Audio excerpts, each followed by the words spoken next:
Welcome back to another episode of Andrew's Garage, and today we are going to switch it up again and work on something that I've had for a while and never messed around with it. I don't even remember if it came with fans or not. I just don't remember. But this is a radiator for a 67 Chevy that I bought a while back, and it's finally time to see what I have to do to make it work in this truck. Now I'm hoping the radiator hoses, I know it's probably the wrong size inlet and outlet. The outlet might be right, but I know this top hose here is probably gonna have to have one of them adapters like I ran on the Pontiac to switch it around. But we're gonna go ahead and pull it out of the box and see what all it comes with and what all I might have to get in order to make it work. And I'll probably have to make some kind of top straps. I'm assuming this used to be a top strap to just go around and kind of pull them tight. So I'll have to figure out what I need to do there. Original rubber's still on the bottom, gonna run with it. But we'll see what I have to do here. So we'll go ahead and we'll start opening this thing up and see what we got. And sometimes there's just nothing better than having a truck, because you have an endless workbench space that you can just keep on shoving stuff up until it's completely full. And with a car, you just don't get them nice options. So go ahead, see what this guy come with, because I do not remember. It's been probably 5 months since I got this radiator. So let's see what it comes with here.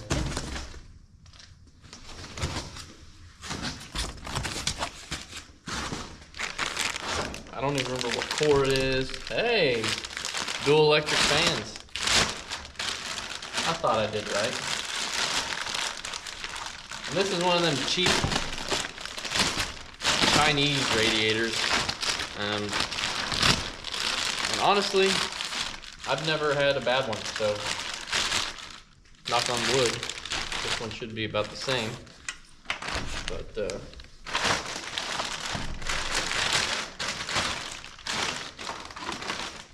it's nice and cold.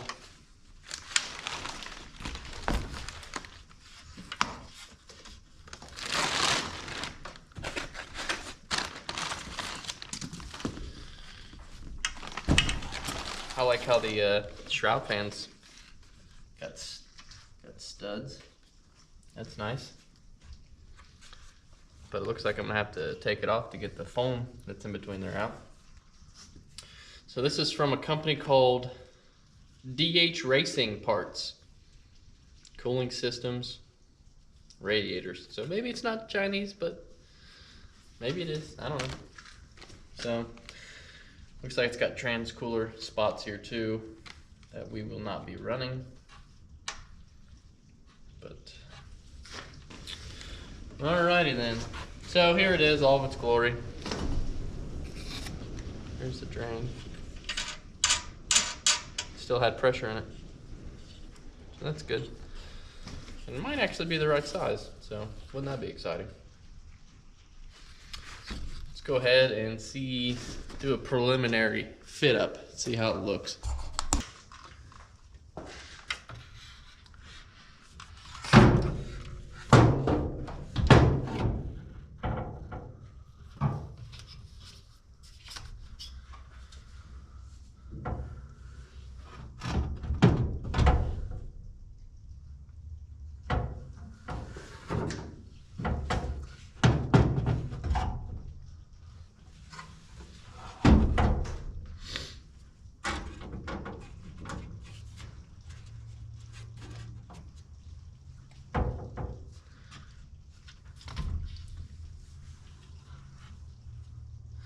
So 100% looks like I'm going to have to pull this piece off, at least.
got that out of the way.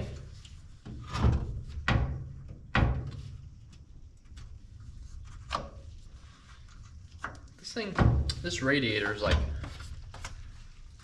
majorly twisted. Major. And that's not an exaggeration.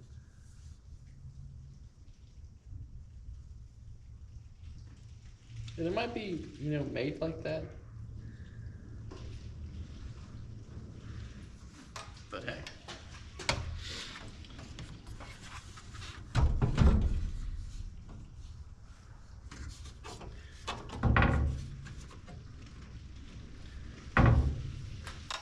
So on the bottom of this groove, so we just got to make a little U bracket that holds foam or some rubber that's just going to sit here, and I'll just bolt it through this pan down here, which should be no big deal. Honestly, it's better than what I thought it would be. So set the radiator down.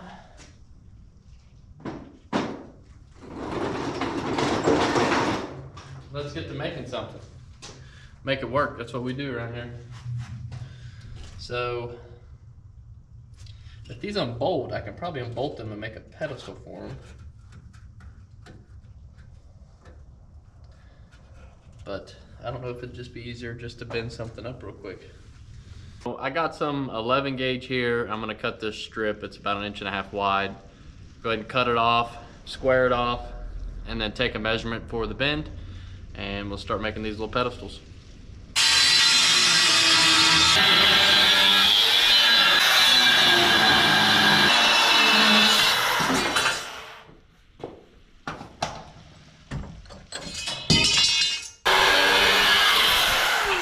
Alright, so now that's squared off.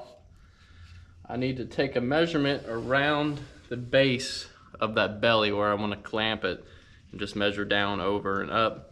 And take that measurement, add a little bit to the width of it, and add a little bit to the height, probably maybe 1/2 inch on bottom and 1/4 inch on top side on each one, to accommodate for some rubber or some kind of conveyor belt material, something like that, so it doesn't rub or do anything like that. So, and I kind of measured and added some to it, so looks like it needs to be 4 inches long total. And I'll go ahead and make both of these up. So there's on 4. Do a 8 1/8 to accommodate for the cut wheel thickness, so I don't end up being short. And scoop that over and cut both these off.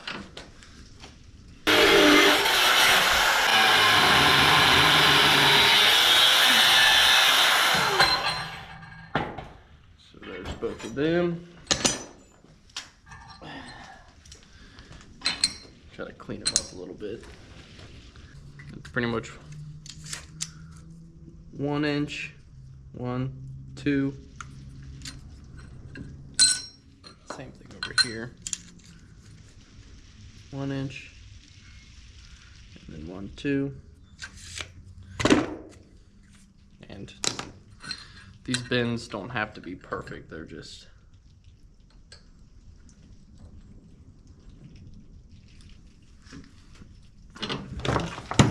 got the old framing hammer.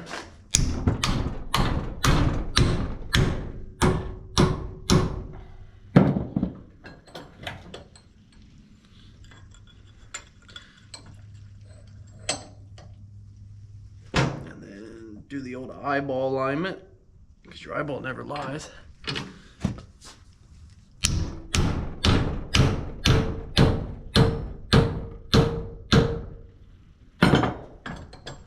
There you have one. It's kind of like a little coupon. For an eyeball job, looks pretty good. So these are of course going to go on the bottom side of the radiator, and I'll have to weld something to them to pedestal them, to get them up a couple inches. So I need to go take a measurement, put one of these on there, and kind of hold up on the bottom of the radiator, get that measurement, and then we'll work on making the pedestals and figure out a way to mount them. This will be our pedestal, and that'll end up welding to that like this, and then we'll need some kind of bottom piece to fix it. So, and it looks like we can just cut this material into a decent width to where you can bolt it. Because I think there's plenty of room to through bolt it. I'll check. Set this in here.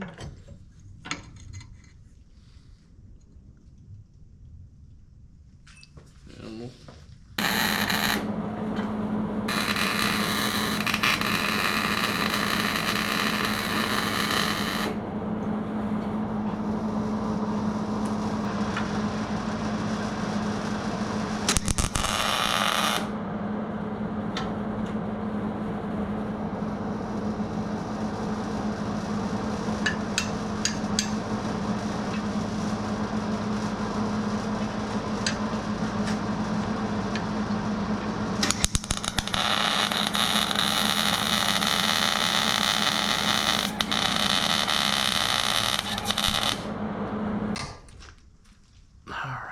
So that's something that literally took me 15-20 minutes to make.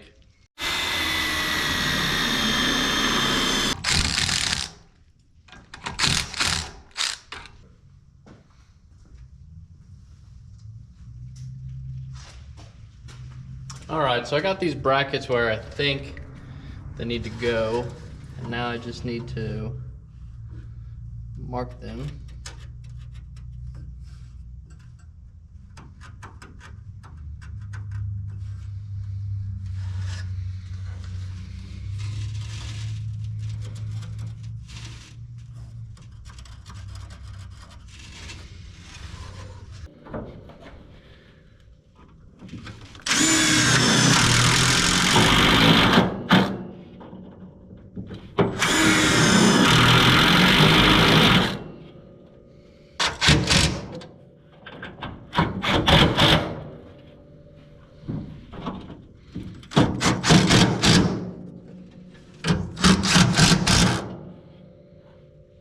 Now what I'm doing here is making a mess.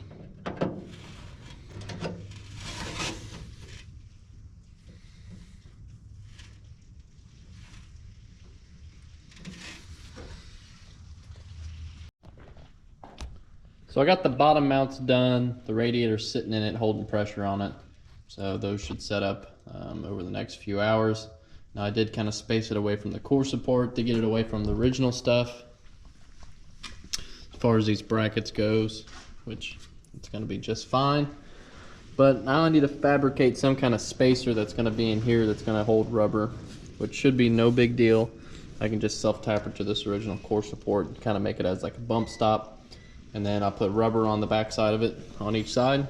And then I'll make a clamp that bolts to this original top piece that just comes over, and it's a 90 bracket.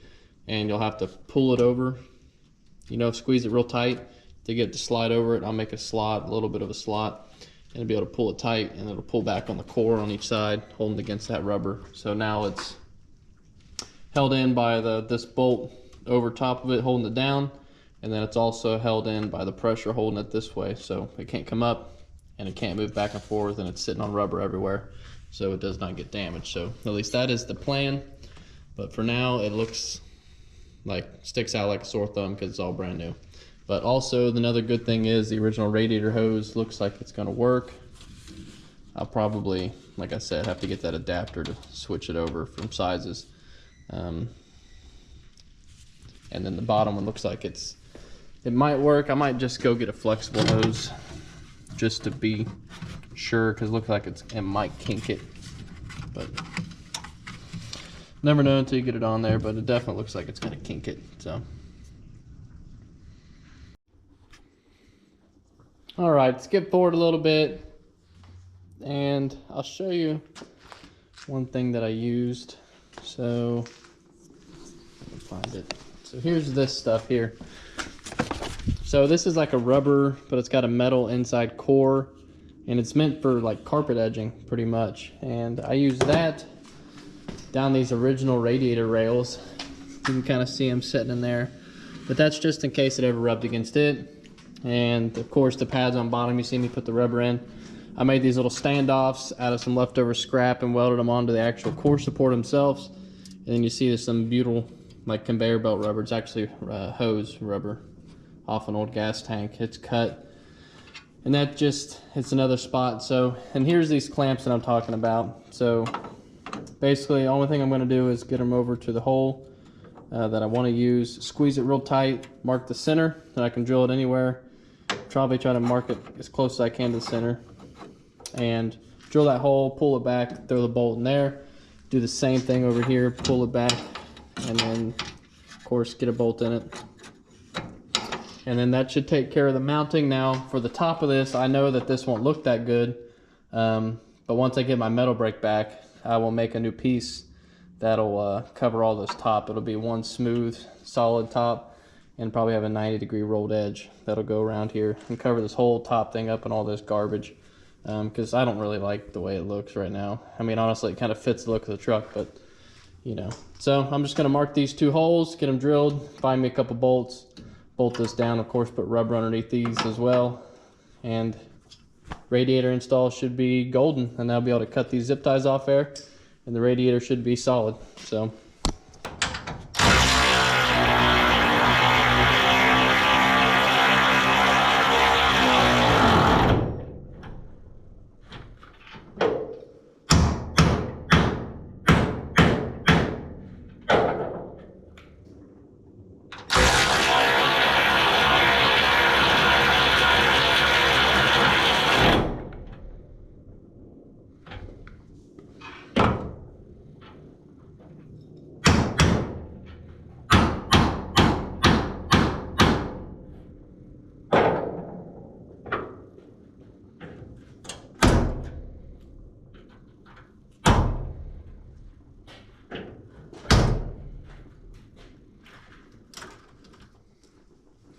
all right, there you have it.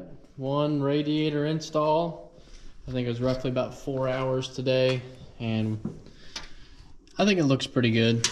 Overall, I'm happy with it. It's very solid. It's not rattling around. I think the straps on top are going to be beefy enough for what I'm asking it to do. So I just think everything is going to work really nice. Happy with it, and we're moving right along to the next step, which is wiring, which is actually kind of some of the most fun stuff in my opinion. So that is a short little video for you for a radiator install. Even though it's for a 67, I had no idea why it didn't look like it was going to fit, but once again, could have been for a car instead of the truck. So I don't know, all I know is it's going to work. And yeah, that's the end of today's video. Thanks for watching, and we'll see you next week.